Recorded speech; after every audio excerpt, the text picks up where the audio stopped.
Rejection. It can't stop you. Welcome to the Hopefulist, a daily talk show hosted by veteran broadcaster Wendy McClure.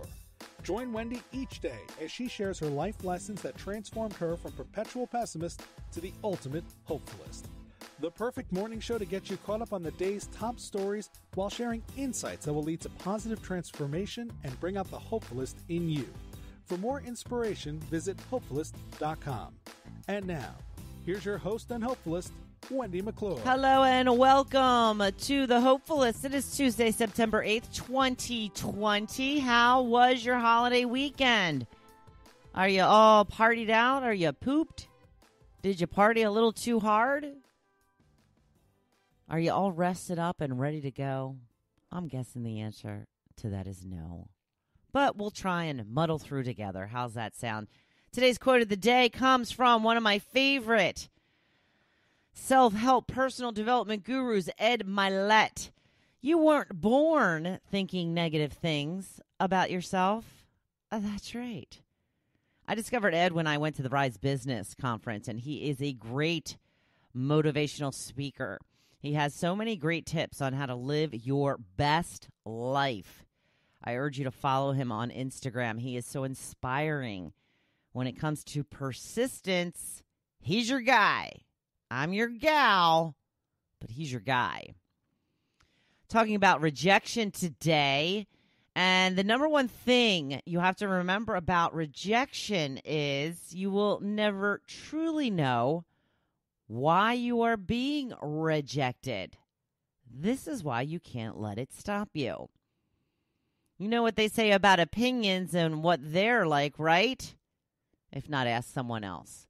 But that is what is happening when you are being rejected. You are not lining up to someone's expectations based on their own notions. Have you ever lost out on a job and you have no idea why? You had the credentials, the experience, and you know you were perfect, yet somehow you were passed over? Do you know that it's possible that you looked like the interviewer's ex-spouse and they wouldn't hire you for just that reason? Sound ridiculous? I know it does, but I also assure you it happens. But wait, you say, that's totally not fair. You are right again. However, there's nothing you can do about it. So when you get rejected for something that you put your heart and soul into, don't take it personally. I know it's easier said than done. It may have nothing at all to do with you, though, and everything to do with them. All you can do is soldier on and try again. There will be someone who will recognize and value everything you have to offer. You wouldn't want to work for someone who can be so easily swayed into decisions like looks anyway, would you?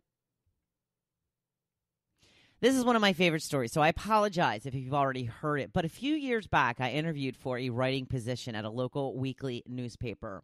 I really hit it off with the editor during the interview. We got along great. The interview was like an hour and a half long.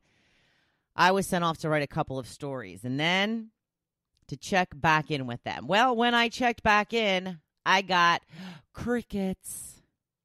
Nothing. After a few days, I heard from someone else in the office that my writing wasn't exactly what they had in mind. Okay, whatever. Yeah, it hurt. There's no doubt about it. It hurt. But I had to keep moving forward. I'm actually a professional when it comes to rejection. Being in the field of radio set me up for a lot of rejection throughout my career. And I mean a lot. Here's one example. I had gotten a job, and this was a particularly harsh one, by the way.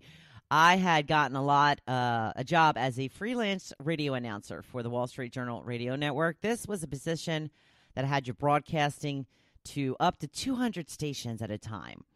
You had to be good to work there, and I made it. I had some issues here and there, but they always called me, and I was so proud to say that I worked there. Then all of a sudden, they stopped calling. I got in touch with the program director. She gave me a bunch of reasons why I wasn't needed at that time.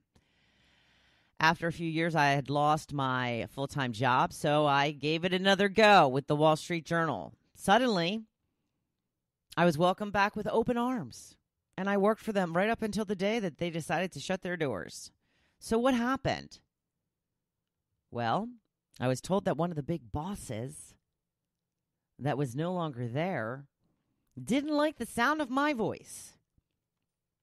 So my program director was told not to have me in anymore. Sucks, right? Like I said, you can never be sure what the real reason is for a rejection. Fast forward a few years after the incident at the weekly newspaper, and I had the itch to try my hand at writing again. The first thing I had tackled was an article describing the pure joy I felt when the Philadelphia Eagles won their first Super Bowl. I was ecstatic. I was overjoyed. I was feeling a little strange about how happy it made me, and I was wondering if maybe I was just a little off from being so happy about it, or if this was normal. So I wrote about it, and I sent it to the same exact paper that had rejected me, but to the opinion page, which I know has a different standard. But turns out the owner of the paper handles that section.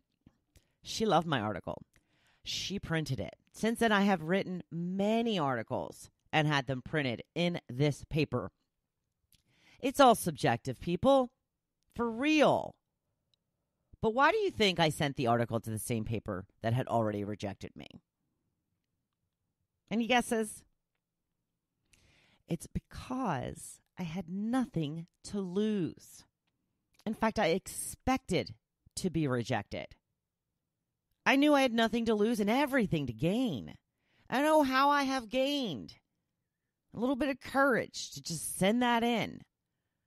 I started writing for them on a regular basis, which led to another position at another paper where I interviewed local bands, got more of my work in print, which I'm sure helped with my confidence to start this blog, which turned into a podcast, which is now turning into a full-fledged business.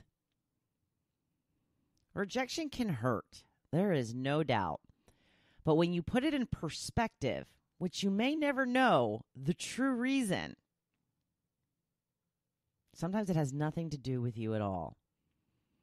Keep in mind, 12 publishers said no to J.K. Rowling when she presented Harry Potter. How much do you think they're kicking themselves now? And she's laughing all the way to the bank. What if she would have given up after the 6th no? Or the 10th no?